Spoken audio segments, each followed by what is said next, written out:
unless you really appreciate a linen glass cloth, please use the cotton towels. Lisa and Greg Foster, my sister and brother-in-law, remember Andy these ways. Andy taught my children to make fresh black walnut ice cream with liquid nitrogen.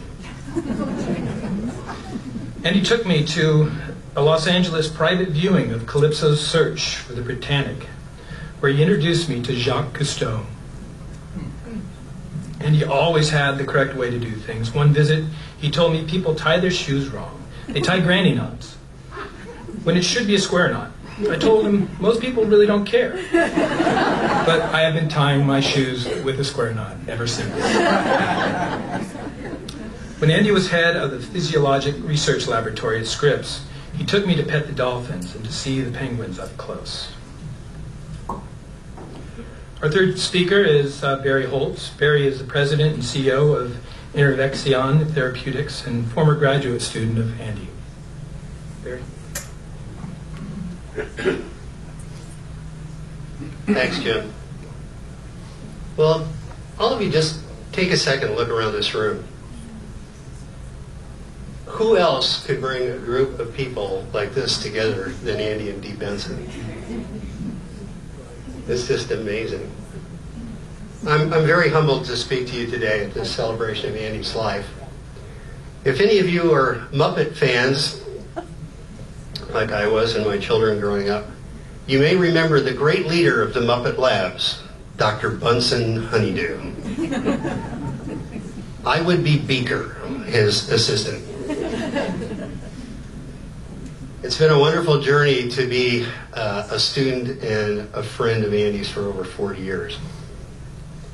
Before I start my personal vignette, I bring you greetings from two centers of Andy's global reach. The first is from Roland Douce, Jacques Choyard, and Michel Neuberger in Grenoble. Jacques has sent a very nice note today, Dee, which Arthur and I will post in the appropriate spot, and sends his greetings.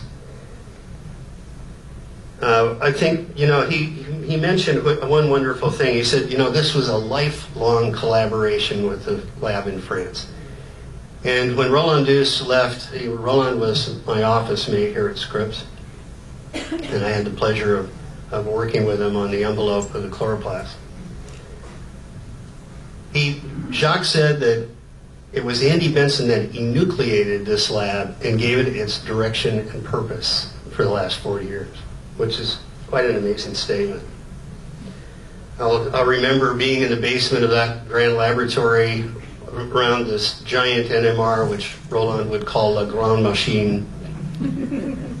And we had put some N13 glycolate into the sycamore cells that were internalized in the center of the NMR, and we were watching metabolism in real time, and Andy was filling up whiteboards with intermediary metabolism as fast as we could go. Secondly, I bring you good wishes from the people of Alert Bay.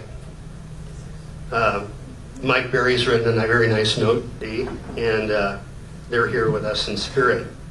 I always carry a piece of red cedar with me. This is my prop, Arthur. And my children for years have wondered why I've always had these little pieces of wood all around. They're in the car, and they're in my briefcase, and they're in my pocket. But this is a very powerful totem. And it reminds me of all those days in British Columbia where we were chasing kopi pots and salmon and doing all kinds of wonderful things with great people. I think Alert Bay was one of the places that brought Andy and Dee great joy, I think some peace and renewal. There's a million stories to tell about Andy Benson. We all have them, and I hope someday we can compile some of these. But so I was searching through my, billion card Rolodex of Andy Bensonisms and trying to find the one for this occasion. So there's one that always bubbles up when I try to tell other people about Andy Benson. I know you all remember the white Mercedes, the mighty Panzer Kampfwagen. I was brought to Scripps not because I was a scientist. I was a hillbilly from the hills of Pennsylvania, but I had a Mercedes the same year. And I had tools. So I'm sure Stu Patton and Andy conspired to get this postdoc out here who was a car mechanic, and that was great. We kept the Mighty Panzer going D for how long? 25 years or so before. Well, we even cut the back of half of it off and put another half on. But there came the day when D says, "You've got to get him out of that car, Larry."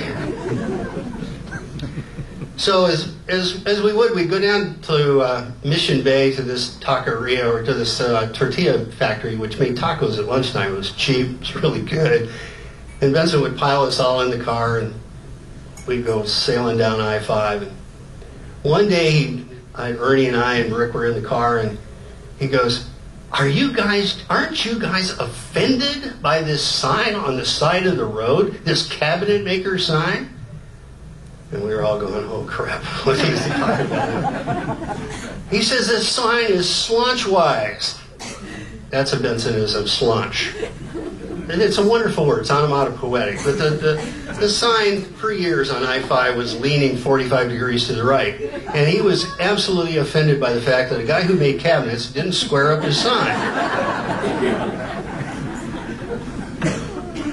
But there was an incredible lesson we learned. He said, did you see it?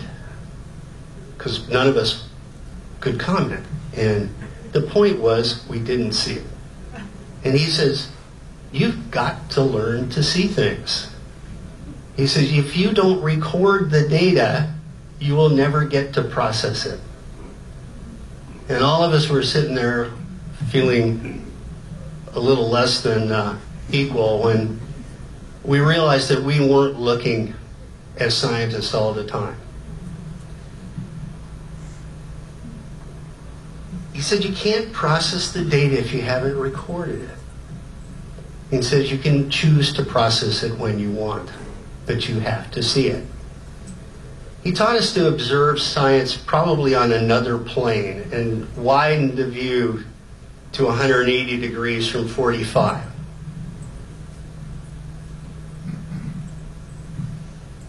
He was a great example of how to embrace science and the great diversity of disciplines that science involves.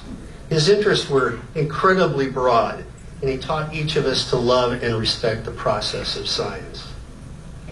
We've all become better scientists because of that and been touched. We've all been better scientists to be touched by Andy and Dee Benson. Andy's life force was incredibly strong, and it's reflected by all of us who are gathered in this room. All of us have become more skilled at recording and processing life's data because of Andy Benson. There's an Afrikaans benediction when friends part. It says, one says go well and the other one says stay well. Well, go well, Andy Benson. Godspeed. And stay well, all of you. And you all need to continue to evangelize the wonderful gift that we've been given by this man. Thank you.